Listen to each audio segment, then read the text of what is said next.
don't worry, this is practically the same thing as Moonlight. That's a hilarious double feature. I would say they're night and day, but someone would take that the wrong fucking way. It's the funniest double feature I've had since The Letters and Spotlight. We've got a lot to talk about on this, and I know we'll end up forgetting something. Yeah, We forgot to talk about Paul last time, which is slightly fucking appropriate. Because the running joke is that everyone forgets he's a thing that exists. And he is still a thing that people are forgetting exists in this one. He's mentioned in it. He's mentioned by name. It's a cameo mention. Yeah, he gets the cameo mention. Tristan makes an appearance in this before Rory's boyfriend of Winter. Who they mentioned in Winter have been dating for 2 years at this point. Mm-hmm. So now, 2 years plus, like... She's got better chemistry with Logan. So there comes a part in this when they go back to Chilton, and you see, like, Headmaster Charleston. You see, of course, Paris is there as well. You see the leader of the Puffs. And a double for Tristan. A character who has not been referenced since he was written out. They couldn't... He's just gone now, so we don't talk about that. Yeah, we don't talk about him. Like doing a reunion of Parks and Rec and having a stand-in for Brandanowitz. So I looked at you and, like, we're sitting up there watching it, and I'm like... And it's like, oh, look, there's Tristan. And I just go, no shit. And I was not expecting that. Laura's sitting there and goes, who is that again? I'm like, oh, it's your favorite character. She hates Tristan. Then I looked at you and was like, did they really get Chad Michael Murray for like 2 seconds? And I had to pull it up to check because so far everybody else, like, is back. And they keep having, like, random, like, special guest stars. Yeah. So it's like, fuck, maybe it is. Like, I don't know, maybe they filmed more and that's all they kept or something. I said to you, I was like, it could be. The last thing I saw him in, I think, was fucking Left Behind, so it could be. No, they got a Tristan stand-in. It literally says that on this guy's IMDb. It's like, Tristan double. Tristan double. They just had him there. Like, Max Medina didn't show up, but there's a double playing Tristan. I was waiting. I was like, is Max Medina gonna show up in here somewhere? No. Well, especially because, like, so far, like, not a tremendous amount through the winter chapter, but here in the spring chapter, they make a lot of references and, like, allude to a lot of events that happened in season 1. Yeah. I mean, I thought, like, I was thinking, like, oh, Medina could show up because the last winter had Chris Eichman show up for a scene. Yes. And Chris Eichman was another character who was just kind of gone. Like, his character, I mean, he didn't really just kind of straight up disappear. Well, he did kind of, sort of, like, because he leaves when he comes back to, like, tell Lorelai he wants to be with her, but then she goes with Luke instead, and then it was like, bye for Chris Eichman for the rest of the series. Hey, bye. See ya. You made your choice. I'll just buck up out of here. I'm gonna buck off and date someone else who I make sleep in another bedroom. I liked seeing Chris Eichman back, honestly. I always liked that guy. Well, and it felt natural, like it did. Like for that scene with it being Richard's, funeral, like it's like why else wouldn't he be? Makes why sense. Wouldn't he like be that, there? That was like the common kind of threads. I'm like, yeah, it makes sense. And if Medina showed up like at Chilton, that would have made perfect sense. Yeah, because the point behind that whole scene was like they were doing like a like an alumni day for past alums to come and like speak to their experiences at Chilton and stuff like that. So it would have made perfect sense for like a returning like faculty member to like swing by. Like it's like, yeah, I was in the neighborhood. I knew it was alum day. I figured I'd come in, see if I recognized anybody. Say hey, And I'm Max Medina. Everyone loves Max Medina. Max Medina. It's fucking Max Medina. But yeah, like I said, like with all the allusions that they had to like the first season, like it would have made sense. Like if anyone was gonna show up, like it's like yeah, he was a very like prominent character. But no, instead we got like the back of Tristan's head while he's like talking to some like high school girl. At the back of Tristan's head. Military school taught him nothing. We get the back of Tristan's head. We get one of the best scenes in there with Paris quoting Stalin, which was amazing. Starting off like, no, I don't normally quote Joseph Stalin. I mean, he's a psychopath. Like, his policies killed millions, but I found some of his words inspiring. It's like, fuck me. God, she is so good. She's also on Bunheads. Not as Paris, but the actors, although that, yeah. Not watching it now. But, we did have, one of the best appearances in it. They got Jason Mantzoukas in here. Finally got Mantzoukas on the show.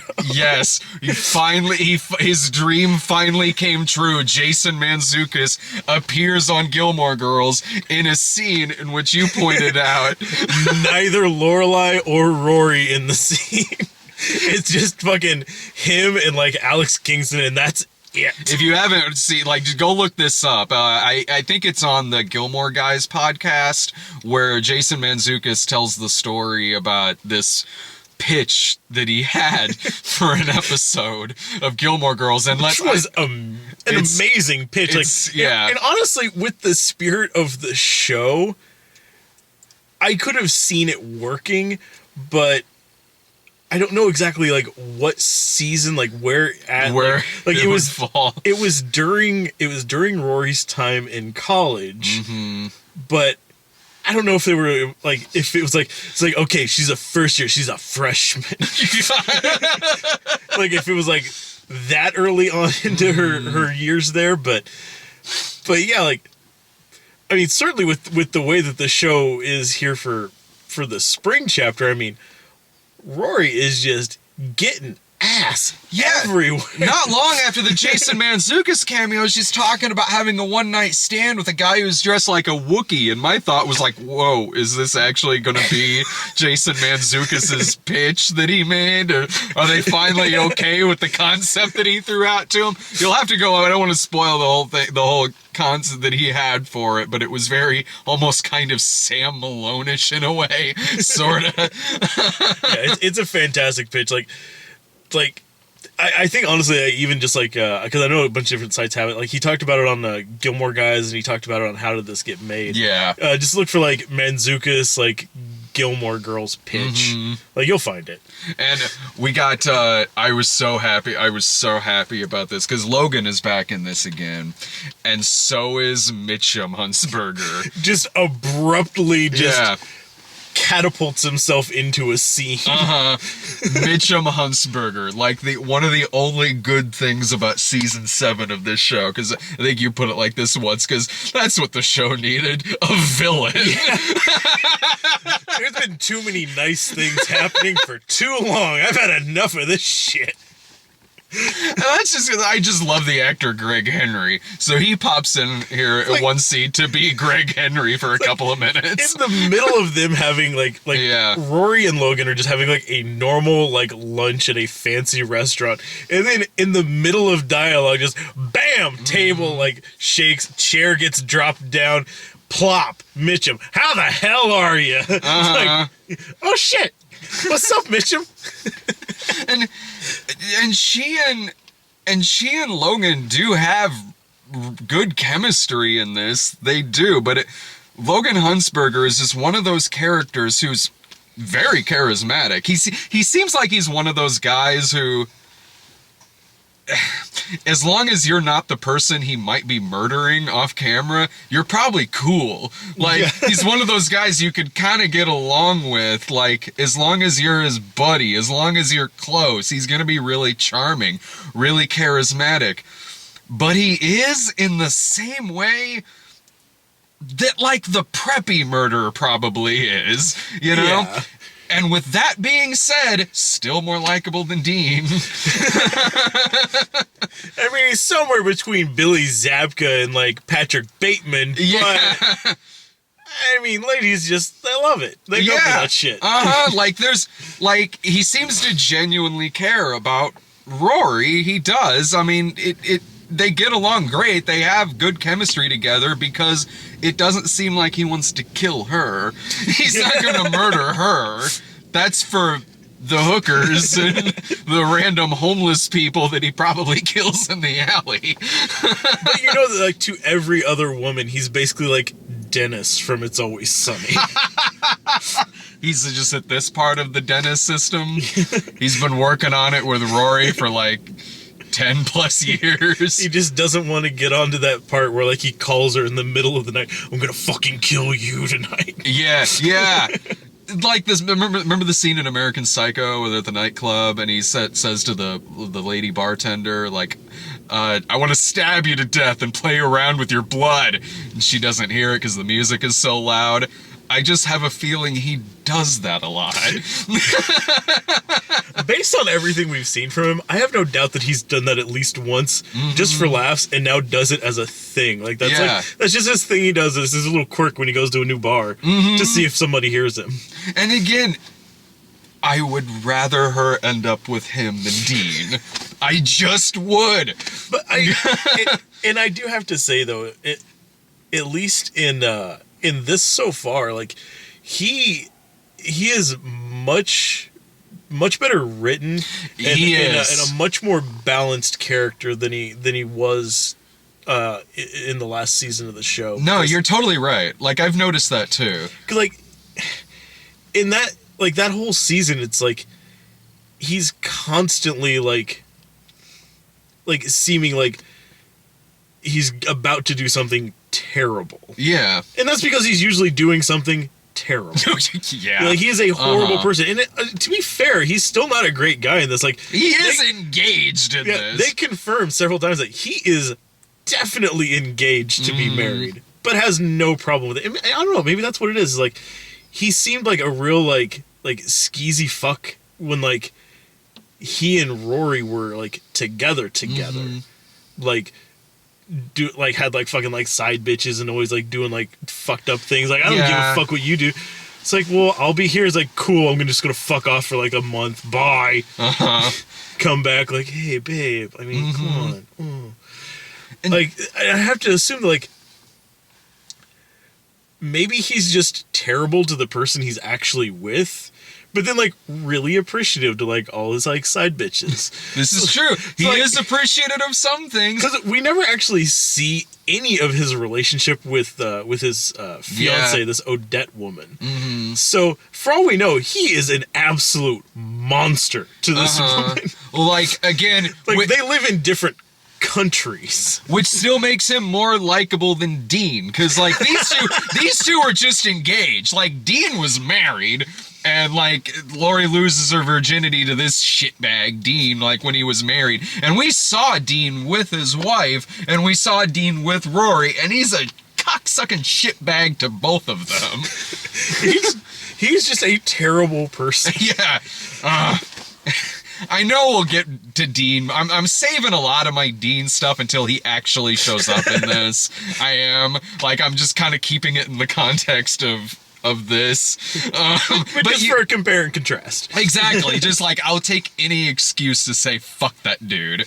But you are, like, I was thinking that, too, about Logan in this. Because, but at the same time, he still seems like he's the same guy. Just, if that guy has... aged about 15 more years. But yeah, like, just kind of cooled as shit because like, he's much more, like, thoughtful and understanding, it seems like, whenever he's talking to her. Like, because half the time, even when they were supposed to be getting along in the last season, like, he always sounds like he's talking down to her, like she's a fucking child. And I'm glad that, like, he's still not doing that. Like, like, he's still, like, has basically the same kind of dialogue, but I think it's a matter of tone and it's a matter of delivery, and it comes across more like he understands their situation. They're both cool with it. Best to not fuck things up. Whereas, like, before, when they were still in college, like, he was just a fucking, like, twit. It's a frat boy. It's like a charming frat boy, you know. It's like, I can say shit to you and you're not going to do anything about it because fuck you. In this, there's never a moment where I don't think he doesn't care about this person. Like, yeah, he's doing skeevy things, because at the end of the day, whether he's 32 or 18 or 19, he's still the son of Mitchum Huntsberger. I mean, Yeah. like, but it never seems like he doesn't care about this person. It's just he still has some faults. I think honestly, like my opinion about Logan as a whole, I think would be much different if he was written more like this, like actually back in like season 7. Yeah.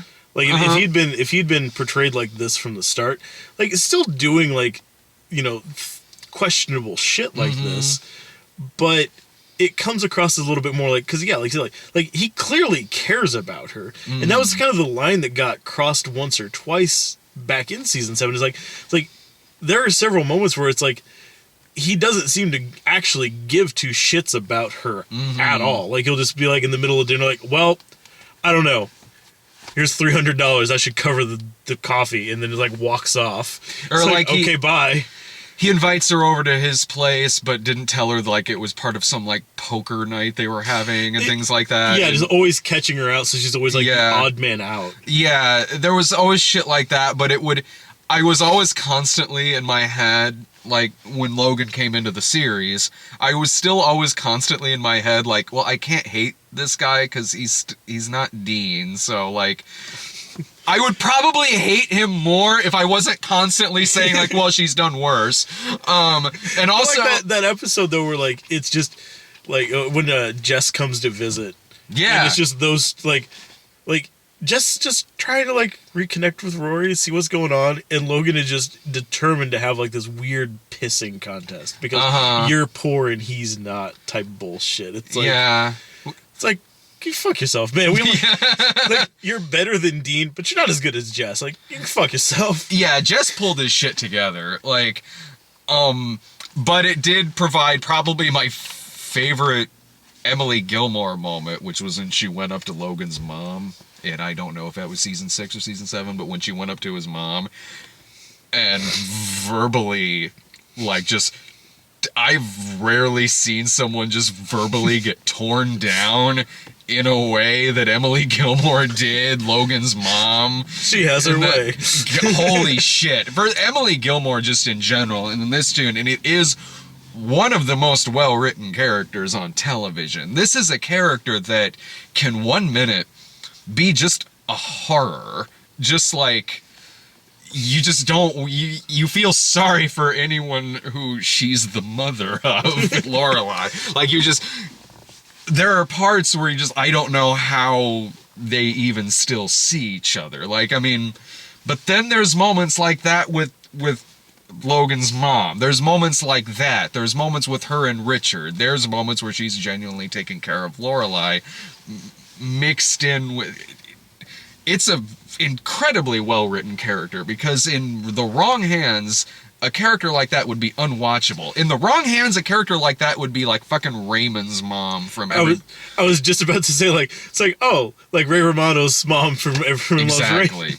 Exactly. Because like if you push too hard but never give on anything, like you just make that character just an unlikable bitch. Like oh, this is the this is like a fucking caricature of how like an overbearing parent is. Yeah. But you mix that in with the little, like, just the slightest little nugget, like here and there, to show that like there is some thought put into it. There is some care. Like it is a person. It is a human being. In the first season, like that episode where Rory goes to her Chilton dance and Emily stays at Lorelai's place to take care of her because her back's thrown out. Like, that season needed that, especially almost more than any other season, because the first like half of the first season, the only times you ever see Emily is when she is being the worst person you could imagine. And then, like, you give her a moment like that where you see, like, she is a goddamn person and she still cares. Like, oh, I made you this all the time when you were a child. It's like, that she's got all these things, but she's just so fucking waspy in her age now that she just can't let anything out. Or the episode where, what is she eating? She's at Lorelai's and Yeah, she's eating like pizza rolls or something like SpaghettiOs or something like that. Like Yeah, like a manwich or something. Like something she would never remember. eat. Yeah, and it was a great human moment because she's like, "This is downright delicious." Like, I mean, it's Like moments like that. When like Rory is like over there for the evening and the cook's not there, so like she's Yeah. like, it's okay, I'll put a pizza in the oven. Yeah, Like, yeah. this is delightful. Yeah, this is delightful. Usually, Mom adds some stuff to it. One time, she added codfish, and it was good once we took that off. Oh, speaking of cooks, there's one part in this in Spring. Cameo.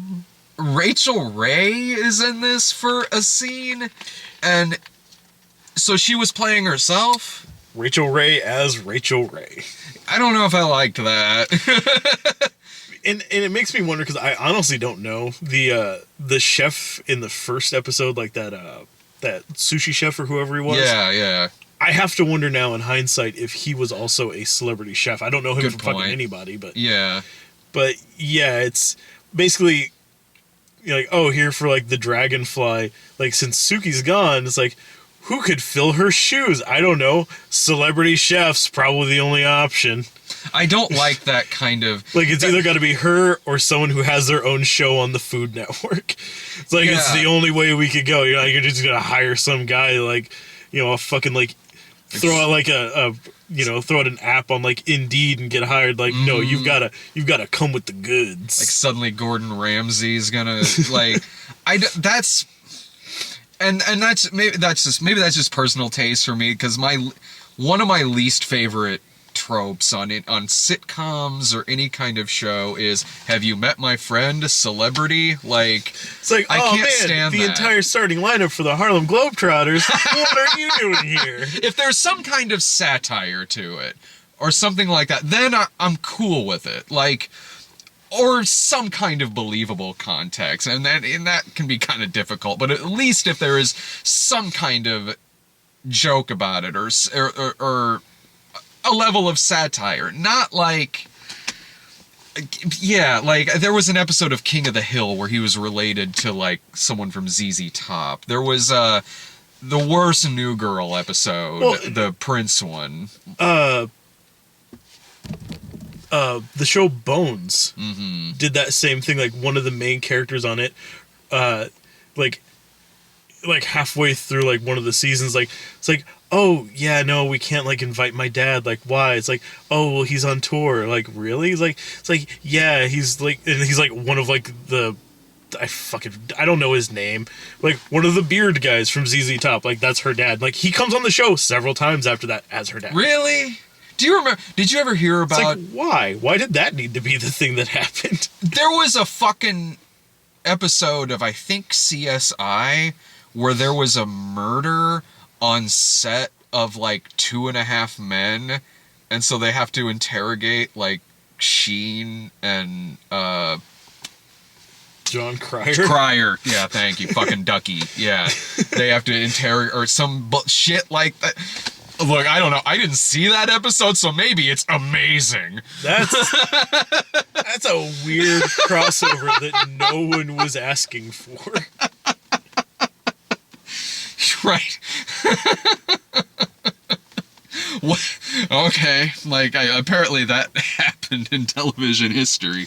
We got that sweet CSI 2.5 Men crossover. But yeah, it's like sometimes like I don't mind when like celebrities want to do like a cameo on something. I mean, like, because like back when Alias was on, mm-hmm. I think it's in like season 2 or season 3 or something. Quentin Tarantino. Oh yeah. Does like a 2 or 3 episode arc. And but he's not playing himself. Yeah, no, like he was playing like a Tarantino character from a Tarantino movie. Yeah. But he wasn't just like there as like, oh hi, I'm director Quentin Tarantino. Yeah. Celebrity guest, fine. We grew up with sitcoms. That's, you just kind of get used to that, and that's fine. Like fine. We were talking Friends last week. That happened all the time on Friends. There was especially like the epic like crossover event that they had like with Friends and ER and there's Noah Wiley and George Yeah. Clooney. Yeah, there was that. So you got used to seeing stuff like that, but yeah, when a celebrity shows up just as themselves, I don't like it.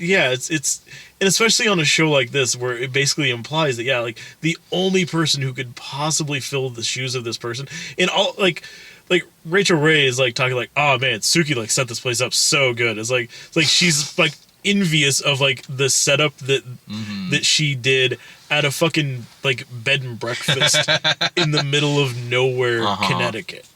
See, they got they have some celebrities there now, though. Like, there's Rachel Ray there. There's a great scene in the episode where they're talking about how Woodbury has all the A-list celebrities because they're making a movie over there, and so Stars Hollow is getting like the B-level celebrities.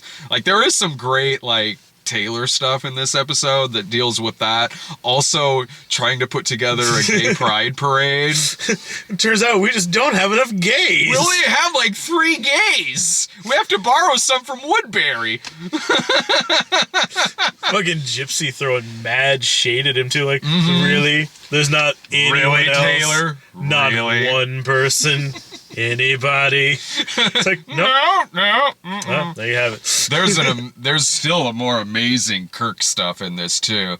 His short film, which was like every short film I saw when I was in that Art Institute of Chicago video course. It's like, I'm not one to talk. I made a thing like that too. Yeah, it's like everybody who like, it's like, okay, I'll take a film studies class. Watch like 2 or 3 Bergman films. I'm like, I got it. Yeah. With a pig, and you see like I want to see that whole fucking movie that he made. Yeah, I really want to see the full thing of this. It's like half the movie is them facing away from the projector while Luke yells at his phone.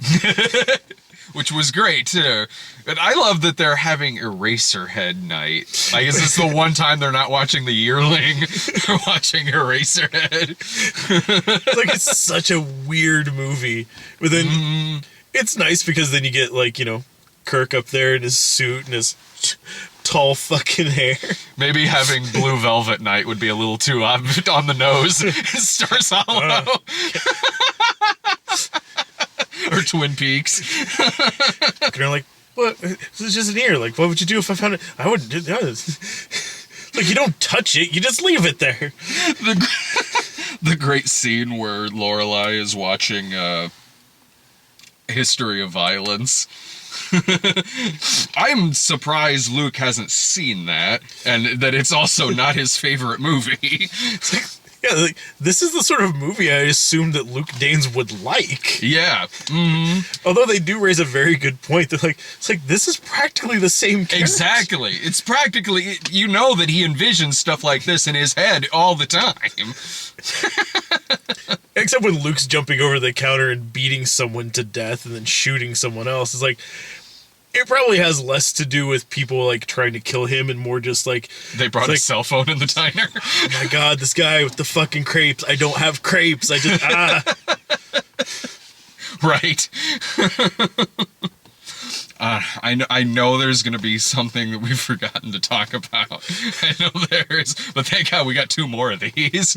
We'll remember it for next time. Yeah, if we forget, we'll come back. Yeah, we'll come back to it. It's not like when we forget something in the regular midnight screenings and we have to wait for the sequel to come out 2 years later. It's like, oh shit, remind me to talk about this. We got shit lined up once they finally make the third, like fucking Maze Runner. Like, oh man, I'm just ready for it. Yeah, now we can forget everything we forgot to talk about in the Scorch trials. It's like, wasn't there? It's been like 3 years now. I fucking know.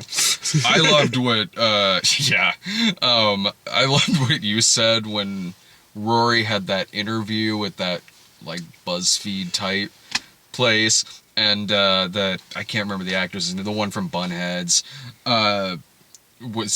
what was it she said? She was saying something fucking pretentious assy, like, here we type out word honey. Yeah, it's like, oh, we're just like a big collective here. Like, there's no titles, there's no offices, just everyone just buzzing around our little hive making word honey.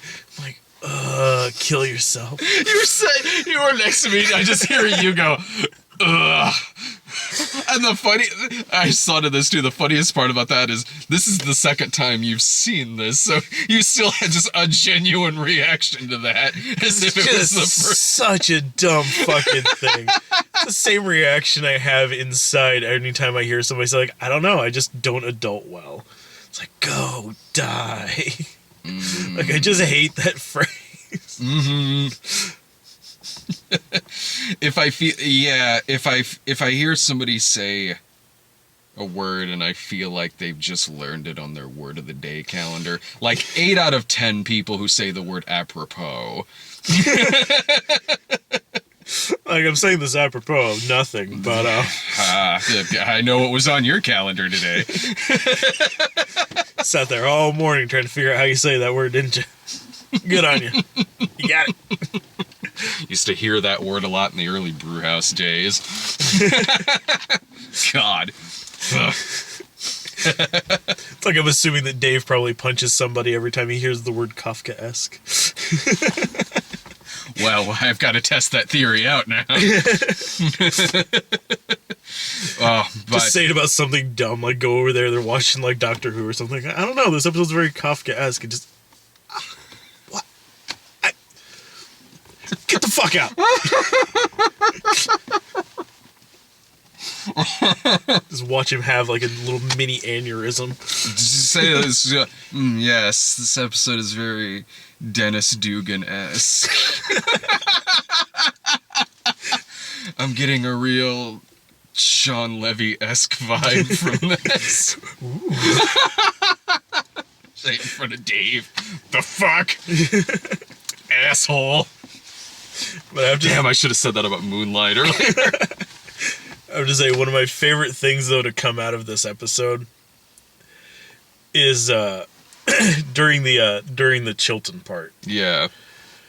Paris is having a little bit of a meltdown and does just this sweet fucking spin kick into a door. That was sexy. It's like I like Paris. Me too. Like, she's my fucking jam on that show. And then just in the middle of like this heated like meltdown, she's screaming and throwing out all kinds of shit. Somebody starts to open the bathroom door and just in heels without a second thought, spin kick, bam, nails the door shut, and then just holds it like, God damn. That was perfect. That was almost like that wasn't supposed to happen and she improvised. He said it's like on a 3 count we'll get to here, someone will yell mark and then close the door, and she thought, you know what? Fuck it. Van Damme time. I'm gonna JCVD this door shut. God, I want to see her in an action movie. Fucking amazing. If they can't get Jolie back for Salt 2. For that female Expendables they keep talking about. She could be the Kelsey Grammer of their group. Yeah. Guess in one of the best parts of the movie. Expendables 3. Piece of shit, but the Kelsey Grammer part was good. Alright, so any final thoughts about this one? No, I mean on the whole, like it's a really solid episode. There are, more so than in the first episode, there are a few more jokes in this one that kind of fall flat. And I think part of it might be due to the fact like this one is written and directed by Amy Sherman Palladino's husband. So it's, I don't know, it kind of has like that. I'm not gonna. I would far and away from saying like that. Like with some movies, like when it's a follow up that has none of the original people attached to it. Sure. Like it doesn't feel like it's like a fan fiction tie-in sort of thing. No, it doesn't feel like season 7. But I don't know. Just like some of the jokes feel like there was a cleaner, like crisper way that it could have been done, but a few of the jokes just flat. Like there is one early joke like while they're at like the like International Food Day out of like the town square that I can't even remember what the joke is, but it's a terrible joke. But then the like second punchline to it is like, you know, Rory actually calling out, yeah, that was a bad joke. Like, we're with you in that. As I can't even remember. Yeah, it was some really bad, just throwaway joke, but it was there basically a terrible joke to set up Rory, basically like kind of hitting on the fact that it was a bad joke. Makes it funny again. I'm okay with that. But then like the scenes like any of that scene with Rachel Ray and her just talking this totally was god awful. That was like she talks with her hands like she's trying to cast a fucking spell. Like I don't know what she was doing. That you do when you're like not... she was in a rave or something. But yeah. It was like that sort of like when you're not a professional actor. Like you can be in front of a camera all day on a cooking show, but when you're just standing there and you're not doing anything, it's like hands were just moving constantly. It's like no one gave her the notes to like maybe do it once or twice, but then put your fucking hands down. Yeah. Because she just talks the whole time like this. And I mean, okay, fair. I know a few people that do that, like talk with their hands a lot, but it was... To a point. Not as much as that, I don't think. But yeah, it was preposterous. It's like if she didn't move her hands every 3 seconds, like something bad was going to happen. Like... she's cursed and like she has to do this every 5 minutes, you know, otherwise like her grandma dies or some shit. I didn't notice really the only thing that really didn't land for me was the Rachel Ray part, but other than that, Michelle's well, he's never been one of my favorite characters anyway. You know, but it's still like the little scene where granted all of his dialogue in it was really bad anyway. They just make him like super fucking whiny, even more so than and that's saying something.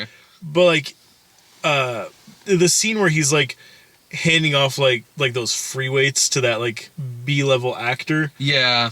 Where, you know, like the whole thing is like, it's like, oh, we didn't have a gym, so I brought these from home. And it's like, oh, these are kind of light. I'm kind of used to working with big dumbbells. He's like, me too. Yeah. Like, that is such a lazy crap joke. No, it is. I agree with that, but in terms of anything that character says, because he's really never been one of my favorites, he's just kind of consistently the same person every time you see him. And if you like that character, then fine. Like, you'll probably consistently like him because he doesn't really ever change. He's just kind of there to throw out stuff like that. So no, his stuff wasn't really landing for me, but it often kind of doesn't with him. So in my head, I was like, well, if you like his character, then... Yeah, and at least he's only in a couple scenes, but like... Yeah. Like, just the fact, like,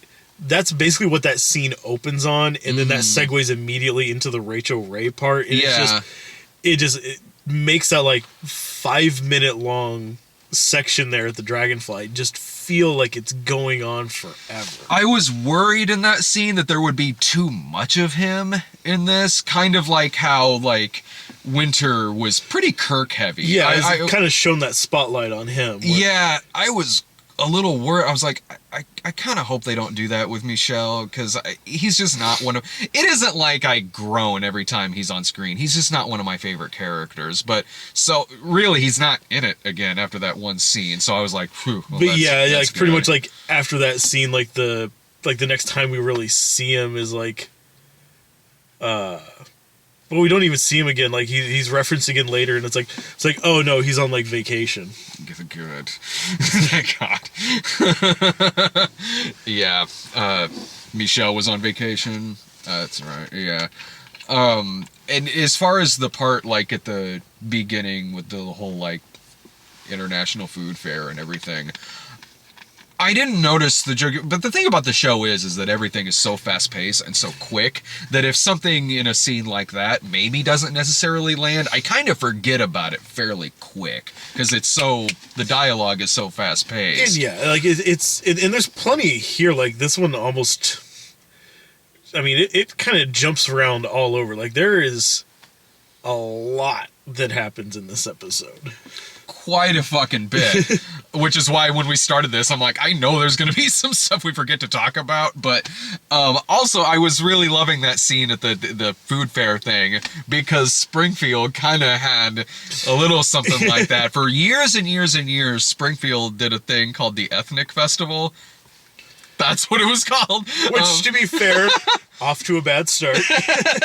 And it was like that, except a little more shanty-towny, but like,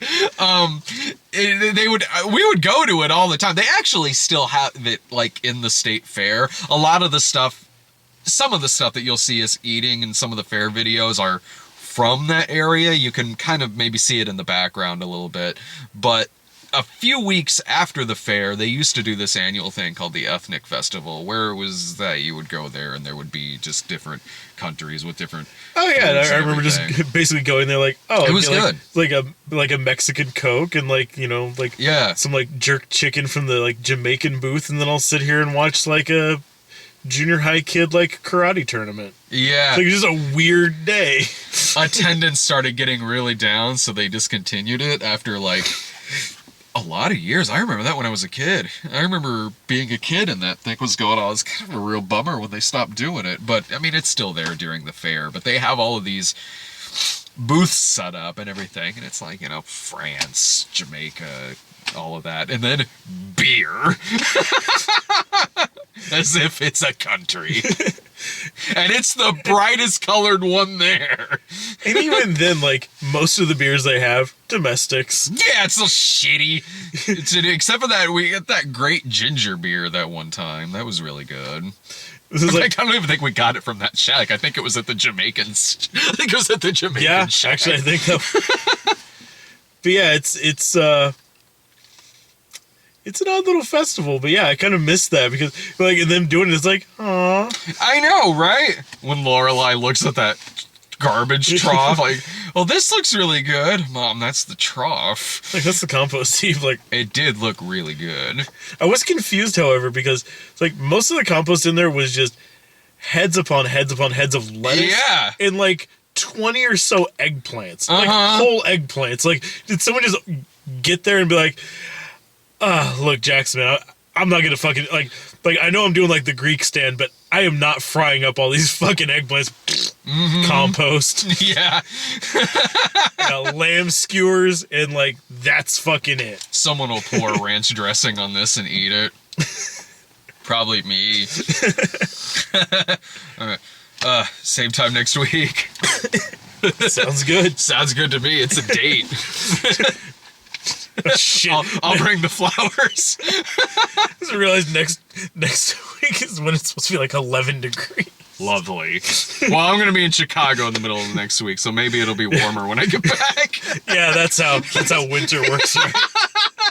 Assuming you come back in like April. Hey, look, man, this crossover is running a little long. It's like, how long is this thing? Like, we're on like part 87. Yeah. I am way behind on work. Fuck. See ya.